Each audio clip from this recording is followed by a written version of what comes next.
बाह्ये वस्तुनि संकल्प इदम अनिष्टम इदम इष्टम। बाह्य वस्तुओं में ये जीव ऐसी कल्पना करता है कि ये इष्ट है, ये अनिष्ट, ये मेरे योग्य है, ये अयोग्य, ये मेरे हितकारी है, ये अहितकारी। वस्तु कभी भी इष्ट अनिष्ट नहीं होती, वस्तु तो वस्तु है। उदाहरण से ले लो, आजकल सर्दी हो रही ना थोड़ी सी, तो ये स्वेटर निकल आए, तो ये अभी आपको इष्ट लग रहा है, और जब गर्मी आएगी फिर पहन लोगे इनको, क्यों?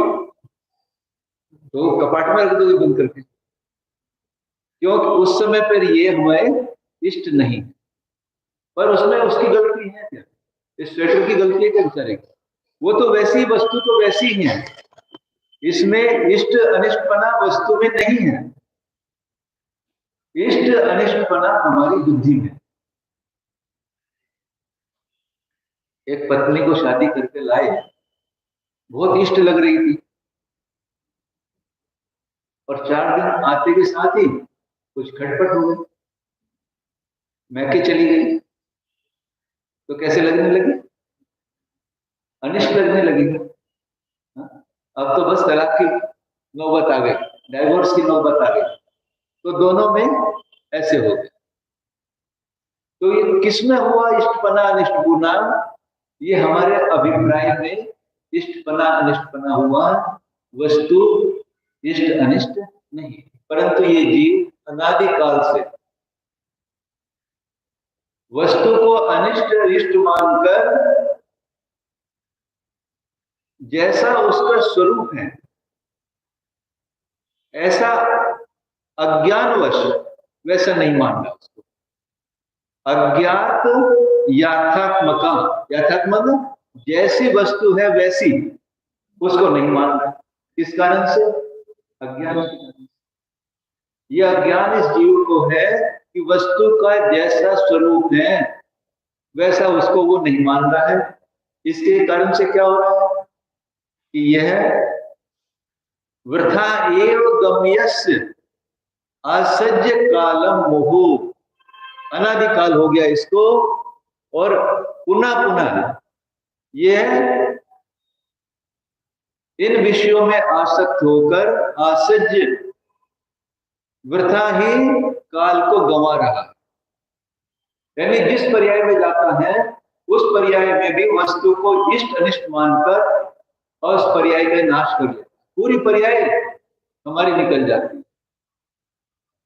आज घर में इतना परिग्रह है, एसी है, कूलर है, सब उनको इष्ट मानता है, और जो कुछ नहीं मिलते तो उनको जुटाने की कोशिश करता है, उसके लिए धन कमाने की कोशिश करता है, और करते करते एक दिन इस पर्याय का अंत हो जाता है, इसकी इच्छाओं का अंत नहीं होगा।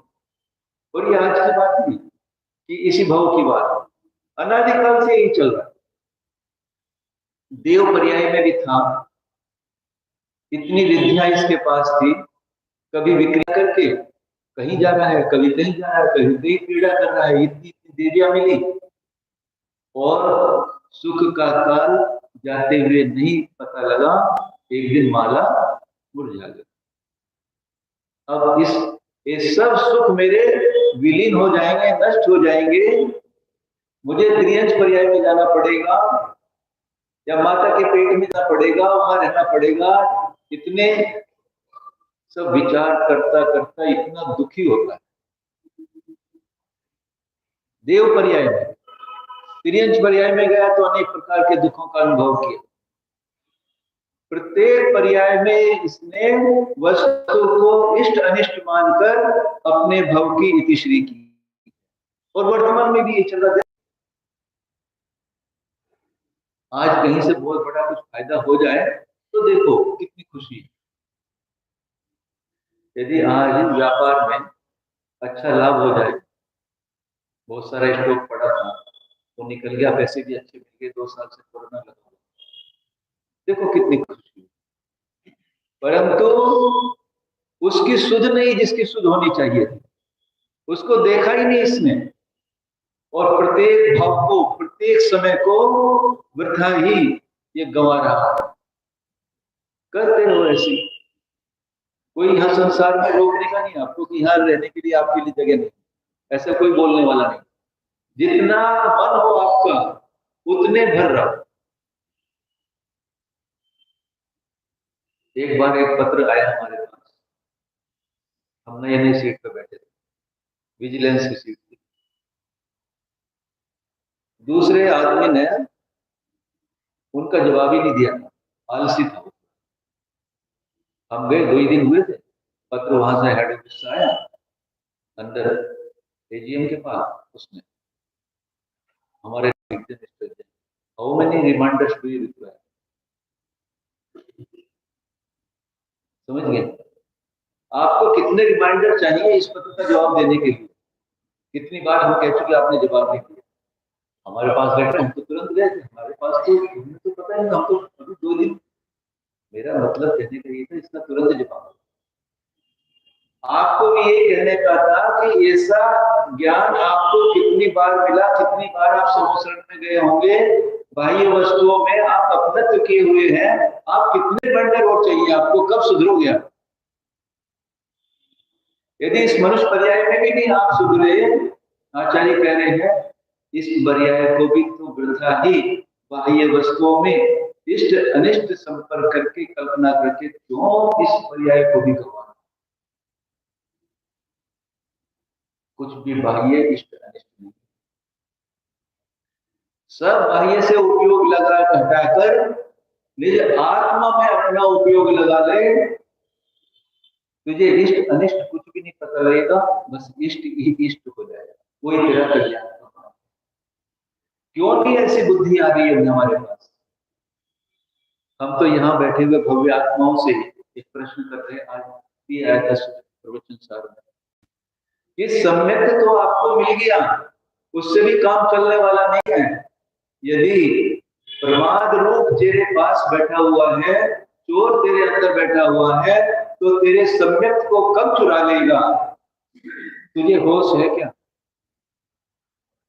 हीरा मणि रत्न, चिंतामणि रत्न तेरे पास रखा हुआ है, उसकी चोरी का तुझे भय नहीं है क्या? प्रमाद तेरे पास बैठा हुआ है, प्रमाद का अर्थ क्या होता है? विकथाएं, चारों कषाय, इंद्रियों के विषय, सबसे बड़ा तो ये इंद्रियों के विषय हमको अपने पास नहीं आने देते, ये हमको बाहर बाहर बाहर भटकाते। जितना भी काम हो रहा है इंद्रियों विषयों के लिए ही हो रहा है। तो एक चोर बैठा हुआ है आपका धन लूटने के लिए और आपको खबर नहीं। प्रमाद बैठा हुआ है आपके सम्यक रूपी चिंतामणि रत्न जो आपको बड़ी मुश्किल से प्राप्त हुआ है, उसको लूटने के लिए। यदि आप जागृत अवस्था में नहीं होगे, सो रहे होगे, सोते ही रहोगे तो ये लूट जाएगा। यदि सम्यक रूपी रत्न जो अभी मिला है एक बार लुट गया तो कब मिलेगा ये भी पता नहीं। ये मत समझना कि अर्थ उद्गल परावर्तन तो निश्चित हो गया, ये तो बात सही है। ये एक बार सम्यक होने के बाद इस जीव का संसार काल अर्थ उद्गल परावर्तन से अधिक नहीं होता, परंतु अर्थ उद्गल परावर्तन भी भैया अनंत काल जैसा है।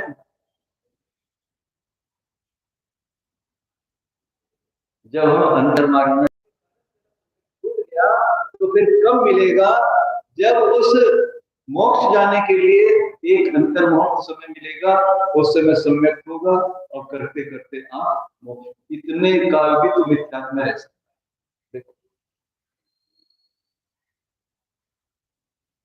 क्या मिथ्यात्म में रहना पसंद है आपको? क्या तुम्हारा जो ये चिंतामणि रत्न मिला है ये लुट जाए, ये लुट जाए, कोई परवाह नहीं, लुट जाए तो लुट जाए, है? लुट ही रहा है। बड़ी मुश्किल से मिला था, यदि इसकी पहरेदारी आपने नहीं की, इसको नहीं संभाला तो ये लुटने वाला है। श्री कृष्ण जी, रावण आदि जो नारायण होते हैं, ये सम्यक दृष्टि है, परंतु जब भी मरण होगा तो इनका सम्यक छूटेगा, मिथ्यात्व में आएंगे, मरण होगा और नरक जाएंगे, क्योंकि सम्यक दर्शन के साथ शायद सम्यक के छोड़ के वो तो अपवाद है, ये जीव सम्यक वाले थे, ये इनका सब मिथ्यात्व में आए और नरक में। ऐसे महापुरुष नहीं 63 साल के पुरुषों में आते हैं, 63 साल का पुरुषों। आज इस भाव में यदि ये मान रहे हो कि हमारे पास सम्यक रूपी रत्न प्राप्त हुआ है, वो चिंतामणि रत्न प्राप्त हुआ है, तो भव्यात्माओं संयम के बिना उसकी रक्षा नहीं हो सकती, ग्रस्त में रहकर उसकी रक्षा नहीं हो सकती। पंचेंद्रियों के विषय और ये कषाय उसको लूटने के लिए तैयार बैठे हुए। और यदि यहां से इस सम्यक को हम संलेखना के समय भी, समाधि के समय भी बरकरार रखेंगे, यदि हम गाफिल नहीं हो पाए उस समय पर, यदि हम मिथ्यात्व में नहीं आ पाए, देव पर्याय मिलेगी, सम्यक साथ में रहेगा, चिंतामणि रत्न मेरे पास में है, बस सम्यक की फिर आराधना करेंगे, सम्यक की चर्चा करेंगे, देव पर्याय में बैठकर अगला भाव पाएंगे, मोक्ष होगा। और यदि ये सम्यक यहाँ छूट गया अभी, तो कब मिलेगा इसकी कोई गारंटी नहीं। एक बार संघ में चर्चा चल रही कि सोधर इंद्र की जो पटरानी होती है सची, वो एक भाव धारण करती है, हमारे शास्त्र तो हंसी आ गई, और उसकी आयु भी सोधर इंद्र की आयु से बहुत कम होती है, पल्ले में होती है। तो आचार्य से हम मजाक कर रहे थे, तो स्वाध्याय में मजाक कर, तो ये बहुत जल्दी है स्वर्ग जाने को, मोक्ष जाने को। हाँ जल्दी है, हम तो चाहते 2-3 भाव में काम है, पहले एक भाव में हो जाएगा तो सोधर इंद्र की पटरानी में। मैंने ऐसा क्यों कर रहे हो मेरे साथ?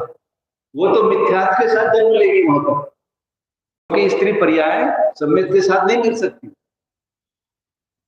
कोई भी स्त्री पर्याय मिलेगी, कहीं भी स्त्री पर्याय मिलने में जन्म होगा तो मिथ्यात्व के साथ ही होगा, और यदि मिथ्यात्व के साथ जन्म हुआ तो फिर सम्यक मुझे कब मिलेगा ये कोई गारंटी नहीं, मुझे नहीं चाहिए वो, बस मुझे तो ये चाहिए आशीर्वाद दो कि मेरा सम्यक ना छूटे किसी भी प्रकार। तो भव्यात्माओं इस पर्याय को पाकर क्या इष्ट है क्या अनिष्ट है, ऐसे संकल्पों में इस जीव ने इतना अपना पूरा काल गंवाया है, और पुनः पुनः ये अपना काल गंवा रहा है। अभी भी यही होगा ना, ये मुझे इष्ट है, ये इष्ट नहीं है, तो ये सब अभी अपने उपयोग को यहां से हटाकर केवल एक कहां अंत आत्मा को, आत्मा के पास। यदि तूने ऐसा नहीं किया, आत्मा की शांति तू प्राप्त नहीं कर पाया, यावत अदय प्रांत आतंक, कितने कठोर शब्द है ये। अदया, जिसके हृदय में दया नहीं है, ऐसे आतंक को प्राप्त, आतंक माने यमराज कह दो, मृत्यु सामने खड़ी है, और जिसको दया नहीं, दया शब्द क्यों, अदया शब्द क्यों यूज किया आचार्य ने यहाँ? ना तो बच्चे को देखता हो, ना बड़े को देखता, ना बूढ़े को देखता, वो किसी को भी यहाँ से ले जाने के लिए दया नहीं करता कि तेरी तो उम्र 18 साल की है, तो इंजीनियरिंग पढ़ के अभी निकला है, वो किसी को नहीं देखता। तो माँ के अकेला ही है, वो भी नहीं देखेगा। इस माँ का कोई भी रक्षण करने वाला नहीं है, कुछ नहीं देखेगा। वो इतना अदया वाला है, उसको दया बिल्कुल भी नहीं है। तो कैसा है? अदया प्राप्त आतंक प्रस्फुरत, और कैसा, क्या प्रस्फुरत हो रहा है उसके? भीषण ज्वाला जठरानल मुखी, जिस यमराज की मुख से भीषण ज्वाला निकल रही है, जठरानल, ऐसी भीषण ज्वाला उसके मुख से निकल रही है। यदि तू ऐसा ही करता रहा, पर द्रव्यों में इष्ट अनिष्ट बुद्धि करके, तो यदि अपने जीवन को ऐसे चलाता रहा, तो एक दिन क्या होगा? ऐसे अदया रूप यम के मुख से जो जठरानल में अग्नि निकल रही है, भस्मी भवेन भवान, तो एक दिन उसके मुख की निकली हुई अग्नि से भस्मीभूत हो जाएगा। है?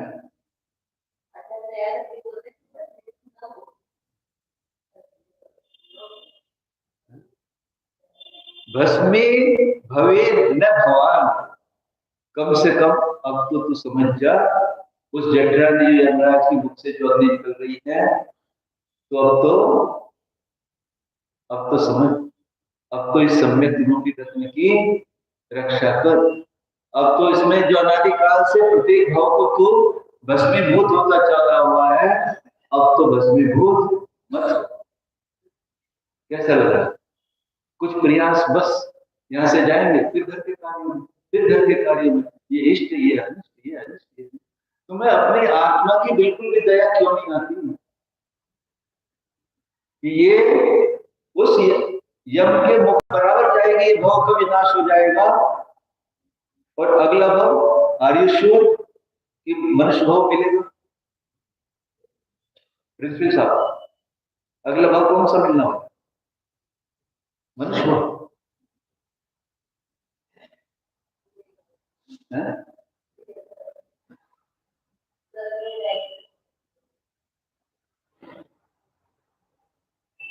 यदि सम्यक छूट गया, सम्यक छूट गया, तो स्वर्ग की भी गारंटी नहीं। अभी चारों रास्ते खुले हुए हैं,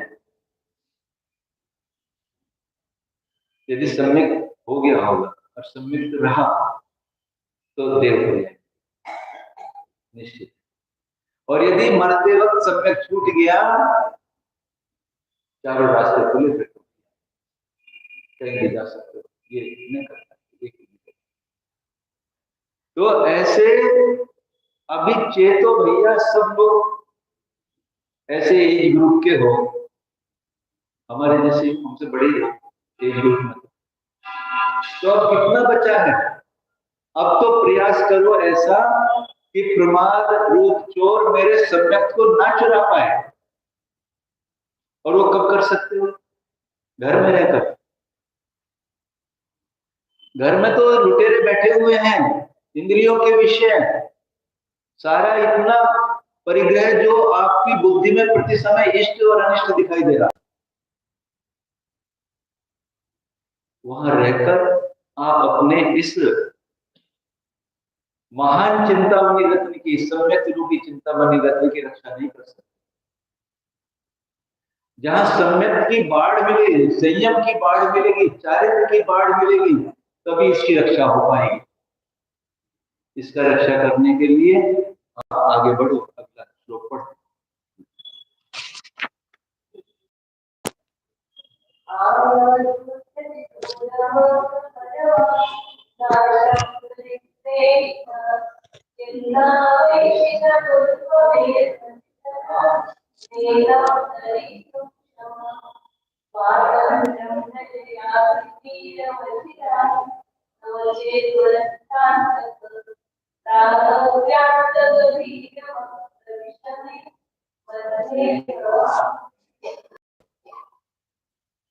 इतना इन श्लोकों के अंदर आचार्यों ने भरा हुआ।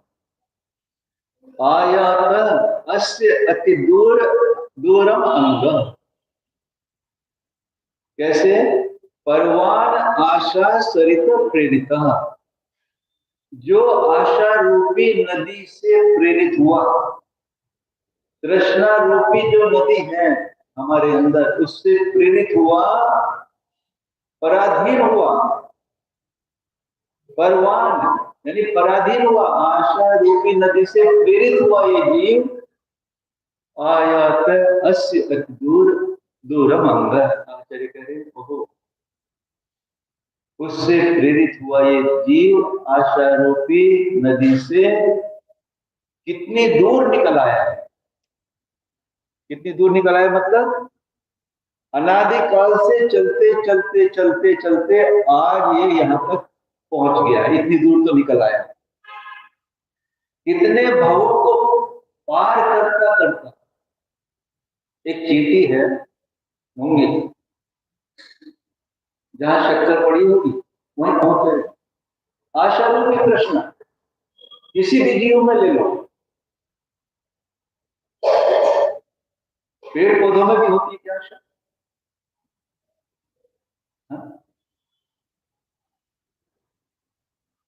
उनमें भी होती। यदि कहीं धन गड़ा हो तो उस पेड़ की जड़ें उसी तरफ फैलती। परिग्रह संख्या उनको भी आशा, चारों संख्याएं वहां पे। तो ऐसे प्रत्येक भाव में, किसी भी भाव में ऐसा नहीं है। तो प्रत्येक भाव को अपने आशा के यानी तृष्णा से, इतनी तृष्णा थी कि करते करते करते करते इतनी दूर निकल आया कि इस मनुष्य पर्याय को प्राप्त कर। क्यों न एवेशी ननु तुम एव मित्रा एनाम तरितुम क्षमा, तू ही उस नदी को, कृष्णा रूपी नदी को पार करने के लिए क्षमा यानी समर्थ है। क्या तू ये नहीं जानता? तो इतनी दूर बहता हुआ चला आया है, इतनी पर्यायों को, इतने भवों को पार करता हुआ चला आया है, अभी उसमें बह रहा है, दुख उठा रहा है। क्या तुझे ये मालूम नहीं कि तू ही स्वयं इस तृष्णा रूपी नदी का नाश कर सकता है, इसमें बहने का रोक सकता है, अपनी तृष्णा का नाश कर सकता है? क्या तुझे मालूम नहीं? तो आचार्य फिर आके कह रहे ब्रज स्वातंत्र्य, अब इस तृष्णा से पराधीन हुआ था तू,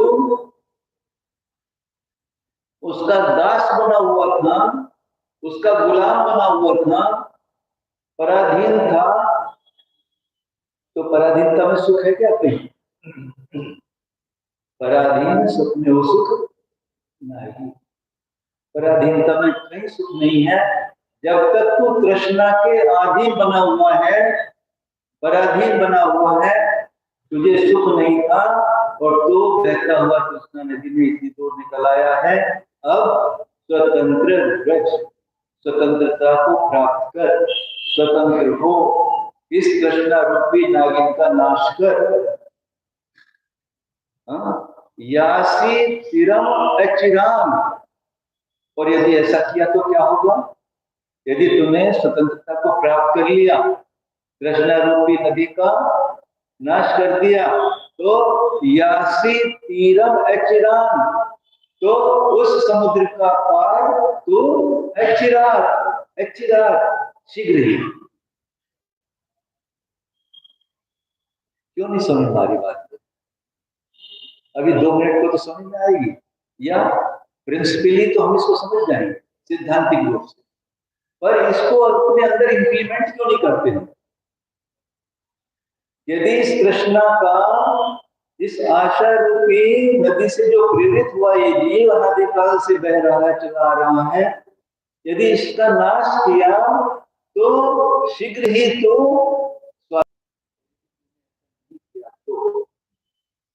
फिर क्या होने वाला आगे? हाँ? नहीं चाहते यदि ऐसा, यद्यपि तो उसका नाश करने के लिए समर्थ है, आचार्य कह है या नहीं समर्थ? क्या है प्रश्न? तो अनंत शक्ति का पावर हाउस है, कोई भी शक्ति तेरे से होगी तो कोई जीव सिद्ध नहीं हो पाता। तो इससे सिद्ध होता है कि जीव की शक्ति अनुपम है और सबसे अधिक है। तो उस शक्ति के बल पर आचार्य कहते हैं तो तरितुम क्षमा, तो उस संसार रूपी नदी को, उस तृष्णा रूपी नदी को पार करने के लिए समर्थ है। तेरे अंदर ताकत है, अनंत शक्ति का भान दिखा रहे हैं आपको। जैसे अभी एक उदाहरण दिया था ना 3-4 दिन पहले कि एक शेर का बच्चा भेड़ियों के झुंड में चला गया, कुछ दिन वैसे रहने लगा। एक समय आया जंगल में शोर करके बता रहे, एक शेर ने देखा, अरे ये क्या, ये तो मेरी जाति का है, ये भेड़ में कैसे लगा हुआ है?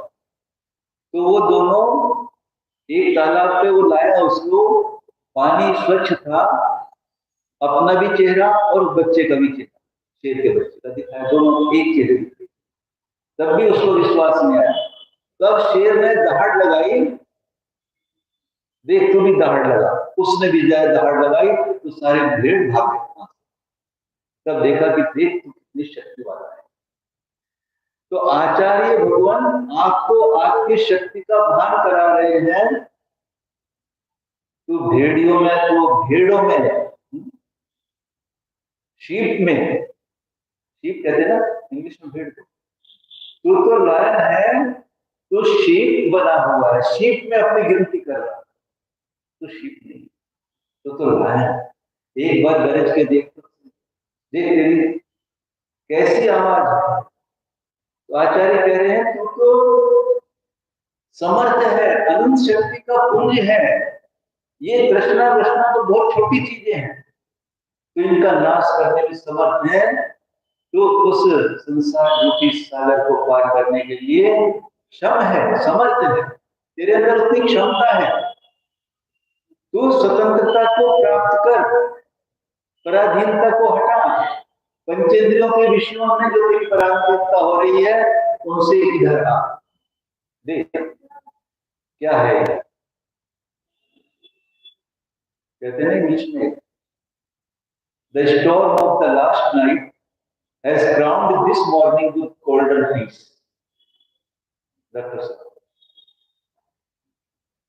उस पराधीनता के दरिया को पार करके देखो इधर कितनी शांति। वो तो रात्रि का तूफान है, उसके बाद सुबह की, तो उस किनारे को प्राप्त हो सकता है।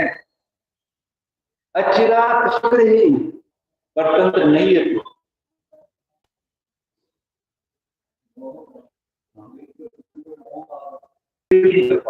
इसी कृपा करो।